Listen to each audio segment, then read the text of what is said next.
Peter Pan por J. M. Barrie. Capítulo 1. Aparece Peter. Todos los niños crecen, excepto uno. No tardan en saber que van a crecer y Wendy lo supo de la siguiente manera. Un día, cuando tenía 2 años, estaba jugando en un jardín. Arrancó una flor más y corrió hasta su madre con ella. Supongo que debía estar encantadora, ya que la señora Darling se llevó la mano al corazón y exclamó: «Oh, ¿por qué no podrás quedarte así para siempre?». No hablaron más del asunto, pero desde entonces Wendy supo que tenía que crecer. Siempre se sabe eso a partir de los 2 años. Los 2 años marcan el principio del fin. Como es natural, vivían en el 14 y hasta que llegó Wendy, su madre era la persona más importante. Era una señora encantadora, de mentalidad romántica y dulce boca burlona. Su mentalidad romántica era como esas cajitas procedentes del misterioso oriente, que van unas dentro de las otras, y que por muchas que uno descubra siempre, hay una más. Y su dulce boca burlona guardaba un beso que Wendy nunca pudo conseguir, aunque allí estaba, bien visible en la comisura derecha. Así es como la conquistó el señor Darling. Los numerosos caballeros que habían sido muchachos cuando ella era una jovencita descubrieron simultáneamente que estaban enamorados de ella, y todos corrieron a su casa para declararse, salvo el señor Darling, que tomó un coche y llegó el primero, y por eso la consiguió. Lo consiguió todo de ella, menos la cajita más recóndita y el beso. Nunca supo lo de la cajita, y con el tiempo renunció a intentar obtener el beso. Wendy pensaba que Napoleón podría haberlo conseguido, pero yo me lo imagino intentándolo y marchándose furioso, dando un portazo. El señor Darling se vanagloriaba ante Wendy de que la madre de ésta no solo lo quería, sino que lo respetaba. Era uno de esos hombres astutos que lo saben todo acerca de las acciones y las cotizaciones. Por supuesto, nadie entiende de eso realmente, pero él daba la impresión de que sí lo entendía y comentaba a menudo que las cotizaciones estaban en alza y las acciones en baja, con un aire que habría hecho que cualquier mujer lo respetara. La señora Darling se casó de blanco y al principio llevaba las cuentas perfectamente, casi con alegría, como si fuera un juego, y no se le escapaba ni una col de Bruselas, pero poco a poco empezaron a desaparecer coliflores enteras y en su lugar aparecían dibujos de bebés sin cara. Los dibujaba cuando debería haber estado haciendo la suma total. Eran los presentimientos de la señora Darling. Wendy llegó la primera, luego John y por fin Michael. Durante un par de semanas tras la llegada de Wendy, estuvieron dudando si se la podrían quedar, pues era una boca más que alimentar. El señor Darling estaba orgullosísimo de ella, pero era muy honrado y se sentó en el borde de la cama de la señora Darling, sujetándole la mano y calculando gastos, mientras ella lo miraba implorante. Ella quería correr el riesgo, pasara lo que pasara, pero él no hacía las cosas así. Él hacía las cosas con un lápiz y un papel, y si ella lo confundía haciéndole sugerencia, tenía que volver a empezar desde el principio. Con John se produjo la misma agitación, y Michael se libró aún más por los pelos, pero se quedaron con los dos y pronto se veía a los tres caminando en fila rumbo al jardín de la infancia de la señora Fulsom, acompañados de su niñera. A la señora Darling le encantaba tener todo como es debido y el señor Darling estaba obsesionado por ser exactamente igual que sus vecinos, de forma que, como es lógico, tenían una niñera. Como eran pobres, debido a la cantidad de leche que bebían los niños, su niñera era una remilgada perra de Terranova llamada Nana, que no había pertenecido a nadie en concreto hasta que los Darling la contrataron. Sin embargo, los niños siempre le habían parecido importantes y los Darling la conocieron en los jardines de Kensington, donde pasaba la mayor parte de su tiempo libre asomando el hocico al interior de los cochecitos de los bebés. Entonces se organizaban unos alegres bailes en los que a veces se permitía que participara Lisa, la única otra sirvienta. Parecía una pizca con su larga falda y la cofia de doncella, aunque cuando la contrataron había jurado que ya no volvería a cumplir los 10 años. Qué alegres eran aquellos juegos, y la más alegre de todos era la señora Darling, que brincaba con tanta animación que lo único que se veía de ella era el beso, y si en ese momento uno se hubiera lanzado sobre ella, podría haberlo conseguido. Nunca hubo familia más sencilla y feliz hasta que llegó Peter Pan. La señora Darling supo por primera vez de Peter cuando estaba ordenando la imaginación de sus hijos. Cada noche, toda buena madre tiene por costumbre, después de que sus niños se hayan dormido, rebuscar en la imaginación de estos y ordenar las cosas para la mañana siguiente, volviendo a meter en sus lugares correspondientes las numerosas cosas que se han salido durante el día. Si pudierais quedaros despiertos, pero claro que no podéis, vierais cómo vuestra propia madre hace esto y os resultaría muy interesante observarla. Es muy parecido a poner en orden unos cajones. Supongo que la vierais de rodillas repasando divertida algunos de vuestros contenidos, preguntándose de dónde habíais sacado tal cosa, descubriendo cosas tiernas y no tan tiernas, acariciando esto con la mejilla como si fuera tan suave como un gatito, y apartando rápidamente esto otro de su vista. Cuando os, des- cuando os despertáis por la mañana, las travesuras y los enfados con que os fuisteis a la cama han quedado recogidos y colocados en el fondo de vuestra mente, y encima, bien aireados, están extendidos vuestros pensamientos más bonitos, preparados para que os los pongáis. No sé si habéis visto alguna vez un mapa de la mente de una persona.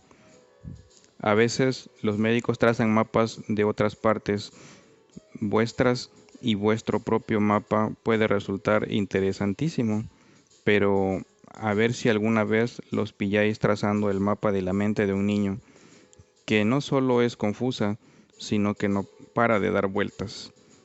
Tiene líneas en zigzag, como las oscilaciones de la temperatura en un gráfico cuando tenéis fiebre, y que probablemente son los caminos de la isla, pues el país de nunca jamás es siempre una isla, más o menos con asombrosas pinceladas de color aquí y allá, con arrecifes de coral y embarcaciones de aspecto veloz en alta mar, con salvajes y guaridas solitarias y gnomos que en su mayoría son sastres, cavernas por las que corre un río, príncipes con 6 hermanos mayores, una choza que se descompone rápidamente y una señora muy bajita y anciana con la nariz ganchuda. Si eso fuera todo, sería un mapa sencillo, pero también está el primer día de escuela, la religión, los padres, el estanque redondo, la costura, asesinatos, ejecuciones, verbos que rigen dativo, el día de comer pastel de chocolate, ponerse tirantes, dime la tabla del 9, 3 peniques por arrancarse un diente uno mismo, y muchas cosas más que son parte de la isla, o, si no, constituyen otro mapa que se transparenta a través del primero, y todo ello es bastante confuso, sobre todo porque nada se está quieto. Como es lógico, los países del nunca jamás son muy distintos. El de John, por ejemplo, tenía una laguna con flamencos, que volaban por encima y que John cazaba con una escopeta, mientras que Michael era muy pequeño, tenía un flamenco con lagunas que volaban por encima. John vivía en una barca encallada del revés en la arena, Michael en una tienda india, Wendy en una casa de hojas muy bien cocidas. John no tenía amigos, Michael tenía amigos por la noche, Wendy tenía un lobito abandonado por sus padres, pero en general los países de nunca jamás tienen un parecido de familia y si se colocaran inmóviles en fila uno tras otro, se podría decir que las narices son idénticas, etc. A estas mágicas tierras arriban siempre los niños con sus barquillas cuando juegan. También nosotros hemos estado allí, aún podemos oír el ruido del oleaje, aunque ya no desembarcaremos jamás. De todas las islas maravillosas, la de nunca jamás es la más acogedora y la más comprimida.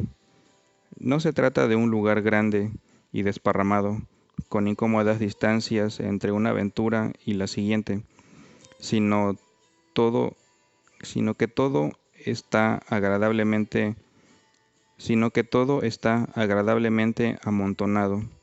Cuando se juega en ella durante el día con las sillas y el mantel, no da ningún miedo, pero en los 2 minutos antes de quedarse uno dormido se hace casi realidad. Por eso se ponen luces en las mesillas. A veces en el transcurso de sus viajes por las mentes de sus hijos, la señora Darling encontraba cosas que no conseguía entender y de estas la más desconcertante era la palabra Peter.